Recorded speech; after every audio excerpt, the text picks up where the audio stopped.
మల్లాన్పూర్ వేదికగా జరగనున్న Punjab Kings Mumbai Indians మ్యాచ్పై అంచనాలు పెరిగాయి. ఈ మ్యాచ్లో బలమైన జట్టుగా ముంబై ఉన్నప్పటికీ సొంత మైదానంలో పంజాబ్ కింగ్స్ను తక్కువ అంచనా వేయలేని పరిస్థితి.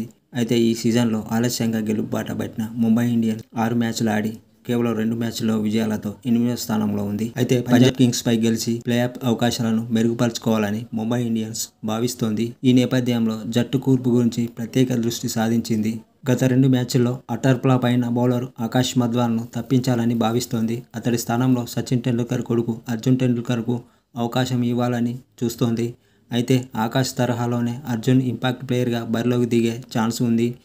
ఈ ఎడమ చేతి వాటం ప్లేయర్ అర్జున్ టెండూల్కర్ బ్యాటింగ్తో అలాగే బౌలింగ్తో సత్తా చాటగలడు. అయితే ఈ మ్యాచ్కి ముంబై ఇండియన్స్ యొక్క ప్లేయింగ్ 11 ఇలా ఉండవచ్చు. Rohit Sharma, Ishan Kishan, Suryakumar Yadav, Tilak Varma, Hardik Pandya, Tim David, Mohammad Nabi, Romario Shepherd, Shreyas Gopal, Coetzee, Jasprit Bumrah.